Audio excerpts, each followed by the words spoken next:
اور ضمن یہ عرض کر دوں کہ حافظ کے لیے بھی فضیلت اس حافظ کے لیے بیان کی گئی ہے جو قرآن کو پڑھ کر یاد کر کے اس پہ عمل کرے۔ بے عمل حافظ جو اگر مجھے سن رہے ہیں، آپ کے لیے کوئی انعام نہیں ہے، بلکہ آپ کے لیے ایک سزا ہے وہاں پہ آخرت کے اندر، کیونکہ آپ نے صرف قرآن یاد کیا اور یاد کرنے کے بعد آپ نے لفظ حافظ کے ساتھ عزتیں بھی سمیٹیں، مرکزی مقام بھی حاصل کیے، نیم پلیٹ پہ بھی لگا دیا حافظ فلاں، واٹس ایپ کے اوپر بھی آپ نے نام لکھا حافظ فلاں، اور آپ قرآن پہ خود عمل نہیں کر رہے، تو یہ جو آپ نے جتنی عزتیں لفظ حافظ سے حاصل کی ہیں اس کا حساب بھی دینا ہوگا۔ ثم لتسألن یومئذ عن النعیم، پھر تم سے بروز قیامت ہر نعمت کے بارے میں سوال کیا جائے گا، تو اس لیے وہاں پر حساب کے لیے تیار رہیں۔ اور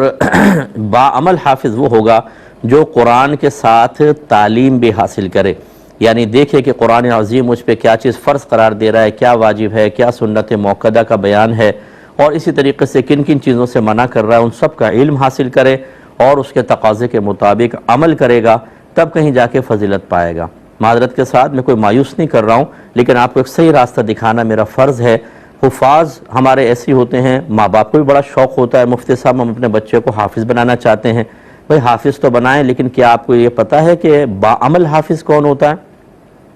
اور جو حافظ قرآن آخرت میں اپنے گھر والوں کی شفاعت کرے گا وہ کون سا حافظ ہوتا ہے یہ نہیں جانیں گے، بس قرآن یاد کروا دیا، اس کے بعد بس اب تو ہمیں بڑی فضیلت مل گئی۔ آپ کے نبی کریم صلی اللہ علیہ وسلم نے یہ جو میں نے حدیث بیان کی تھی، اسی کے ساتھ یہ فرمایا، جس نے قرآن کو یاد کیا پھر اس کے حلال کو حلال اور حرام کو حرام جانا، وہ بروز قیامت اپنے خاندان میں سے 10 ایسے افراد کی شفاعت کرے گا جن پہ جہنم واجب ہو چکی ہوگی۔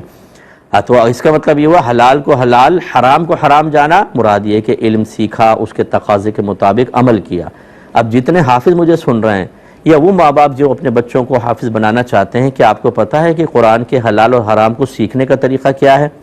صرف ترجمہ، یہ صرف قرآن پاک کو حفظ کر لینا، اس کی عربی عبارت پر مطلع ہو جانا، اس سے تمام احکام تو حاصل نہیں ہوتے۔